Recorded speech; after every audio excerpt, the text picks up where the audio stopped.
زندگی اپنی کا حساب لگائیں، غور کریں کہ کتنا کچھ ہے جو ہمیں محنت سے ملا ہے اور کتنا ہے جو بغیر محنت کے ملا ہے، اور کون سی ایسی نعمتیں ہیں جن کا ہم نے شکریہ ادا کیا اور کون سی ایسی ہیں جن پر ہم نے کبھی توجہ ہی نہیں کی کہ یار یہ تو بہت بڑی نعمت ہے جو اللہ نے ہمیں عطا کی ہوئی۔ اپنی گردن کو جھکا کے تھوڑا غور و فکر کریں۔ تفکر کا درس دیا ہے قرآن پاک نے، بار بار کہا ہے تفکر کرو، غور کرو، تدبر کرو، تو یہ ہمیں موقع میسر آتا ہے۔ چوتھی بات، اعتکاف کے دنوں میں اپنے رب کریم کے ساتھ اپنی توجہ کو لگائیں۔ قرآن حکیم نے جو کہا نا کہ رب کی عبادت اس طرح کرو کہ تمہیں نا یقین حاصل ہو جائے، کھل کر اس کی بارگاہ میں سجدے کریں، دعائیں مانگیں۔ ہمارے صوفیہ فرماتے ہیں کہ ایک وقت آتا ہے کہ انسان کو خود اطمینان قلبی نصیب ہو جاتا ہے، اسے محسوس ہوتا ہے کہ واقعی میرا رب مجھ سے راضی ہے، اسے محسوس ہونے لگتا ہے کہ میں اپنے مالک کے قریب چلا گیا ہوں۔ وہ اس کثرت سے نفل پڑھتا ہے، اس ذوق کے ساتھ وہ اس کی بارگاہ میں دعائیں کرتا ہے، اس شوق کے ساتھ وہ تلاوت کرتا ہے، خود محسوس کرنے لگتا ہے کہ اب میرا دل لگنے لگ گیا ہے، اب میں دعا مانگتا ہوں تو مجھے لگتا ہے کہ قبولیت میری دعاؤں کے قریب آنے لگی ہے۔ اللہ نے ہمیں یہ موقع دیا ہے کہ ہم خوب اس پر توجہ کریں۔ پانچویں بات اعتکاف والوں کی خدمت میں یہ عرض کرنی ہے کہ پورے 10 دن ہمارے پاس موجود ہوں گے اور ہم نے مسجد میں ہونا ہے، تو کیوں نہ ایسا کریں کہ از اول تا آخر، صبح سے شام تک ہم ہر وہی کام اسی طریقے سے کرنے کی کوشش کریں جو طریقہ ہمیں رسول پاک نے عطا فرمایا۔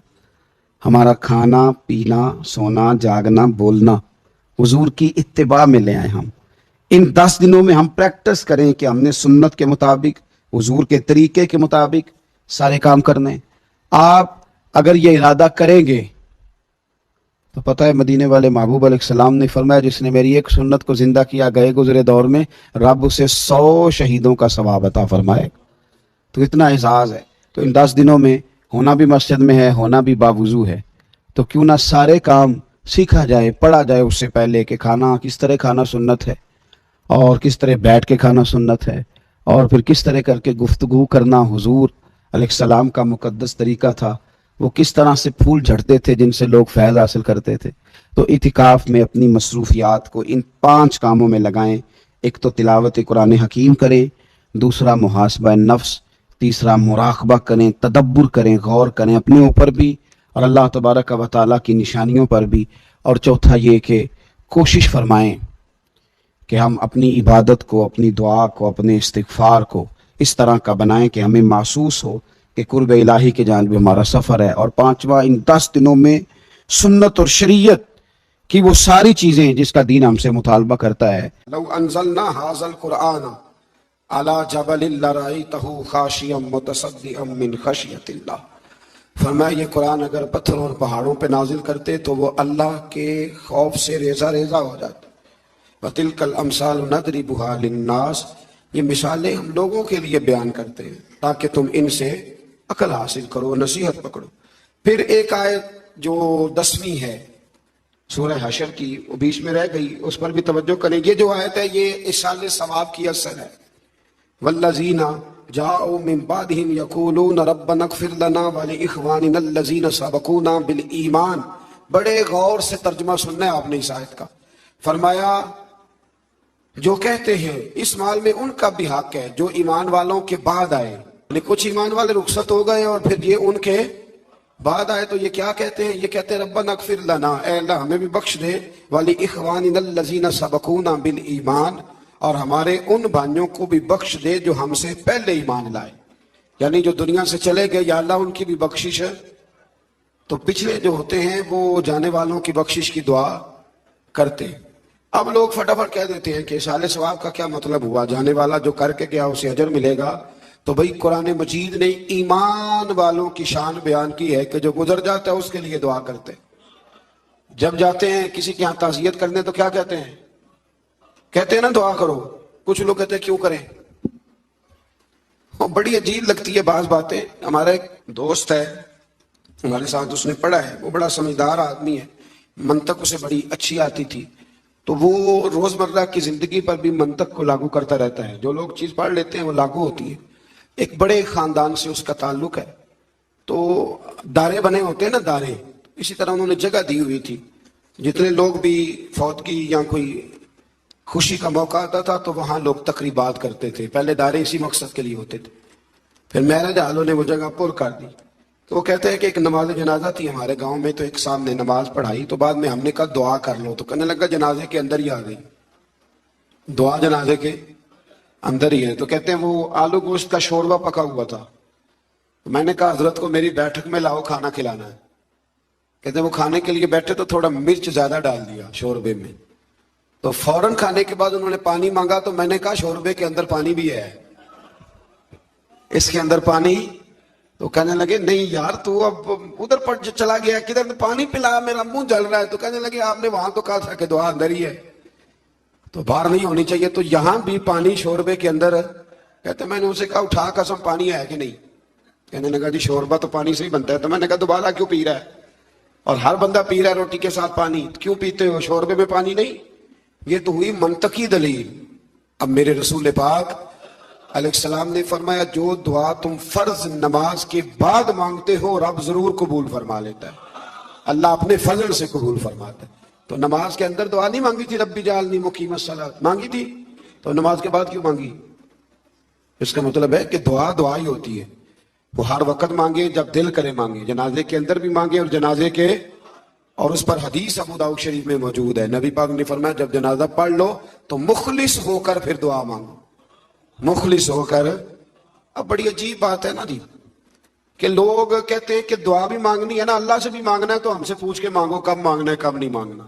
بھئی رب سے مانگنا ہے. اس کے بندے شب برات والے دن مجھ سے کسی نے سوال پوچھا کہ لوگ کہتے ہیں اس رات عبادت کرنی چاہیے کہ نہیں کرنی چاہیے.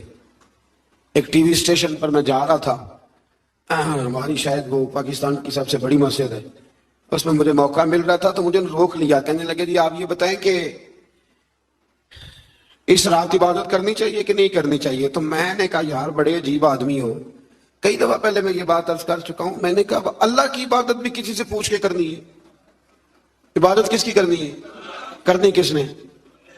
تو مشورہ لے گا ساتھ والے سے, یعنی کسی کو شناختی کارڈ دکھائیں گے کہ یہ شناختی کارڈ ہے, اگر تو اجازت دے تو نفل پڑھ لیں. یہ کیا فلسفہ ہے؟ آپ بھی فٹافٹ الجھ جاتے ہیں, بھئی ہم جانے ہمارا خدا جانے. تو اس لیے اہل ایمان اپنے ان گزر جانے والوں کے لیے بخشش کی دعا کرتے ہیں. پھر سورہ حشر کے آخر کے اندر اللہ تعالیٰ نے اپنے اسماء کا ذکر فرمایا, پڑھتے ہیں نا آپ وہ آیتیں, واللہ الذی لا الہ الا هو عالم الغیب والشہادۃ هو الرحمن الرحیم. آگے سورہ ممتحنہ شروع ہوتی. میں نے آپ سے کہا تھا کہ اسی بہانے صورتوں کے نام بھی یاد کر لیتے ہیں.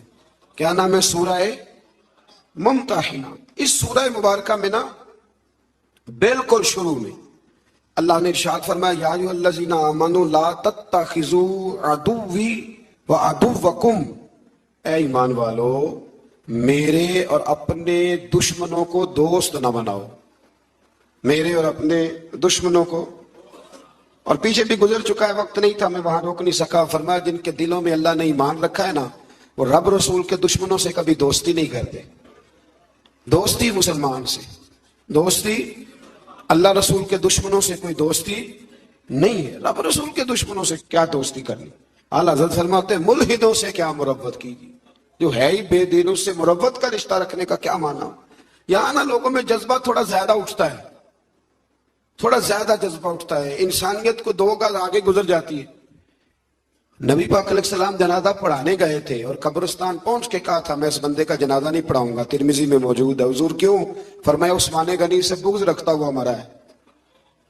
تو جب عثمان کے بغض والے کا نبی پاک جنازہ نہیں پڑھاتے جو رحمت للعالمین ہے, تو ہمارے اندر کوئی انسانیت نہ کو دو گز آگے گزر کے, بھائی انسانیت اور چیز کا نام, کیا اس بندے میں بھی کوئی انسانیت ہے جو نبی پاک کی بے ادبی کرتا ہے؟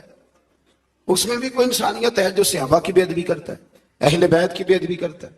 تو آپ پہلے دیکھ تو لے کہ ماجرا کیا ہے. تو فرمایا میرے اور اپنے دشمنوں کو کبھی دوست نہ بناؤ. پھر اس سے آگے سورہ ممتحنہ میں نا آیت نمبر 10 میں بہت ساری عورتیں نا ہجرت کر کے مکے سے مدینے آنے لگ گئی تھی, بہت ساری, اور کچھ بلا وجہ بس ایسے تھوڑا سا اختلاف ہوا تو آنے لگی. تو اللہ تعالیٰ نے آیت نمبر 10 میں فرمایا کہ ہجرت کر کے آنے والی عورتوں کے بارے میں مومنوں سے فرمایا کہ ان کے ایمان کا یقین ہونے کے بعد, جب جمعہ طے ہو جائے کہ واقعی یہ ویسے نہیں آئی, مومنہ ہے اس لیے آئی ہے, فرمایا یقین ہونے کے بعد انہیں کفار کی طرف مت لوٹاؤ، اور فرمایا مومن عورتیں کافروں کے لیے حلال ہیں، نہ کافر مرد مسلمانوں کے لیے حلال ہیں۔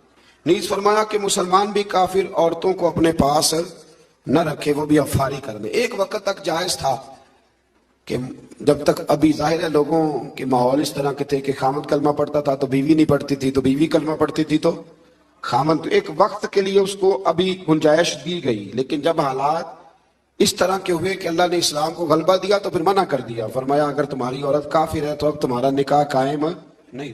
کچھ لوگ ابھی بھی فتوے اٹھا کے لاتے ہیں، بالخصوص باہر کے ممالک سے ایسے بہت سارے لوگ سوالات بھیجتے ہیں، کہتے ہیں جناب سنا ہے اہل کتاب کے ساتھ نکاح کرنا جائز ہے۔ تو میں نے کہا وہ اہل کتاب وہ ہوتے تھے جو اللہ کی توحید پر کامل یقین رکھتے۔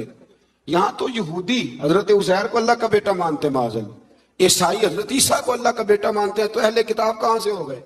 تو مشرک ہے۔ وہ اہل کتاب تھے، وہ ہر نبی کو اللہ کا بندہ اور نبی جانتے تھے، کسی کو بیٹا نہ کہتے تھے۔ تو یہ تو مشرک ہیں، شریک بناتے ہیں اللہ کے۔ یہ اہل کتاب تو ڈھونڈنے سے ملے گا آپ کو کوئی اہل کتاب، اللہ سمجھنے کی توفیق عطا فرمائے۔ تو ایسے ہی بڑی جلدی راؤ میں نہ بہنا چاہیے، بلکہ تحقیق کرنی چاہیے۔ اور پھر ہوتا یہ ہے کئی دفعہ کہ اب لوگوں کا پروگرام بن چکا ہوتا ہے، نکاح کرنے کا پروگرام طے ہو چکا ہوتا ہے، اب یہ واقعات تیزی سے ہوئے ہیں تو ہمیں بھی تھوڑے سے تجربات ہونے لگے ہیں۔ اب کوئی آدمی کسی عورت کو لے کے آتا ہے نا، اسے کلمہ پڑھا رہے مسلمان ہونا چاہتی ہے، تو میں پوچھتا ہوں کیوں ہونا چاہتی ہوں؟ وجہ تو ہوتی ہے نا دین بدلنے کی۔ آپ ایک نیا نظریہ قبول کر رہے ہیں، الحمدللہ بڑا اچھا کر رہے ہیں، پر وجہ بھی تو بیان کریں نا۔ تو اکثر وجہ یہی سمجھ میں آتی ہے کہ انہوں نے شادی کرنی ہوتی ہے زیادہ تر، تو وہ اب جی شادی ہونی ہے تو لہذا کلمہ پڑھا دیں۔ تو یہ آپ مرد کی خاطر کلمہ نہ پڑھیں، نہ مرد عورتوں کی خاطر کلمہ پڑھیں۔ کلمہ جب بھی پڑھیں اللہ رسول کی رضا کے لیے پڑھیں۔ یہ اس لیے نہ کلمے پڑھیں کہ ہم نے شادیاں کرنی، شادی کا پروگرام بنا ہوا تھا تو لہذا۔ اور ایسے ایسے عجیب معاملات۔ ایک دفعہ ایک میرے پاس مسئلہ آ گیا کہ ایک عیسائی عورت ہے تو وہ کلمہ پڑھنا چاہتی ہے، تو میں نے کہا ٹھیک ہے لائیں، دیر نہیں کرنی چاہیے مسلمان کرنے میں۔ تو میں نے تھوڑی سی اس سے تحقیق کی تو مجھے پتا چلا کہ وہ اپنے خاندان سے جان چھڑانا چاہتی ہے۔ کلمہ پڑھ لے گی تو نکاح خود بخود ختم ہو جائے گا، تو جان چھڑانا۔ تو آپ تحقیق کریں ضرور، استغور کریں۔ اور بڑے سارے لوگ جو سپورٹر بن جاتے ہیں وہ بھی ضرور سوچیں کہ آخر وہ بتائے تو صحیح اسے کس چیز نے متاثر کیا ہے۔ بڑے کم لوگ آپ کو ایسے ملیں گے جو متاثر ہو کے تحقیق کر کے دین کو دل سے قبول کر کے آتے ہیں۔ ایسا کوئی آئے تو اس کے تو پیروں کے نیچے پر بچھا دینے چاہیے، آنکھیں بچھا دینی چاہیے، اس طرح کا کوئی آئے۔ اللہ توفیق عطا فرمائے۔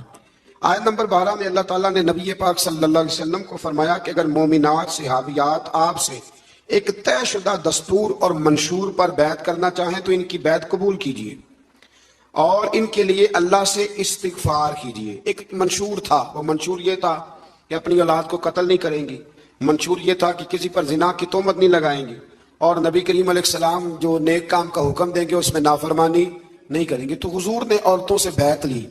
اسی سے ہمارے علماء نے لکھا ہے کہ عورت کسی پیر کامل سے بیعت کرنا چاہے تو اس کی بیعت کرنا بالکل درست ہے، چونکہ عورتیں یہاں بیعت کرتی تھی لیکن نبی پاک نے کسی عورت کا ہاتھ پکڑ کے مرید نہیں کیا، بلکہ حضور جملے ارشاد فرماتے تھے اور عورتیں جواب میں وہ جملے کہتی جاتی تھی۔ اسی کا نام بیعت ہے۔ تو آج بھی اگر اس طریقے پہ با پردہ رہ کے کوئی خاتون کہیں سے کوئی سبق لیتی ہے، کوئی روحانی اسباق یاد کرتی ہے، تو اس کے لیے یہ سنت اس آیا سورہ ممتحنہ کی آیت نمبر 12 میں موجود ہے۔ آگے سورہ صف شروع ہوتی۔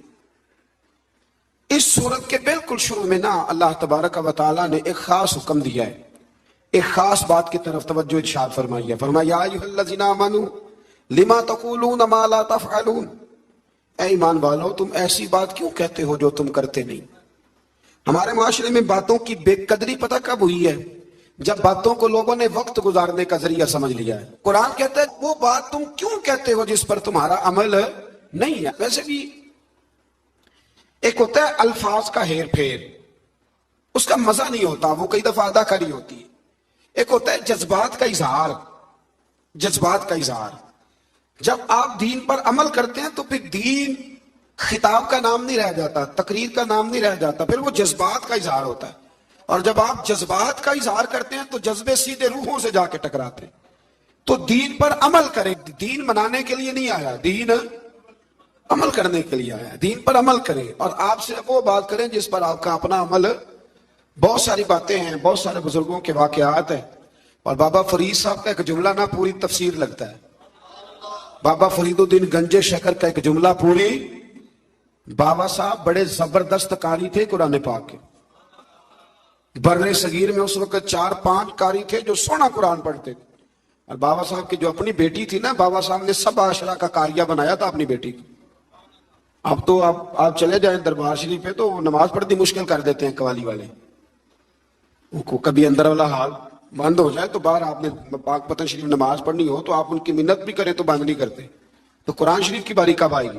بابا فرید الدین مسعود گنج شکر کیا ایک واقعہ اس آیہ مبارکہ کے حوالے سے گویا واضح باتیں کھولتا ہے۔ بڑی دور سے ایک عورت آئی تو اس نے کہا میرا بیٹا گڑ بڑا کھاتا ہے، تو حضرت صاحب بیمار رہنے لگ گیا ہے۔ کو پتہ ہے نا، ہمارے ماں باپ تو یہی کہا کرتے تھے کہ ٹافیاں نہ کھاؤ، دانت نکل جاتے ہیں، حالانکہ انہوں نے جب نکلنا ہوتا ہے وہ نکل ہی جاتے ہیں، پر بزرگ بھی جو کہتے تھے وہ ٹھیک ہی فرماتے تھے۔ تو بابا صاحب سے وہ ماں کہنے لگی دم کر دے، تو بابا صاحب کہنے لگے کل آنا۔ بی بی بیچاری گھوڑے پہ بیٹھ کے، اونٹ پہ بیٹھ کے یہاں پیدل آئی تھی، 2-4 گھنٹے جانے میں، پھر لگے اگلے دن پھر 2-4 گھنٹے کا سفر کر کے آئی۔ بابا جی دم کر دیں، گڑ بڑا کھاتا ہے۔ تو بابا صاحب نے پشت پہ ہاتھ پھیرا، پیار کیا، دم بھی کیا، اور بچے سے کہنے لگے پتر گڑ نہیں کھانا آج کے بعد، بہت زیادہ کھانا نقصان دہ ہوتا ہے۔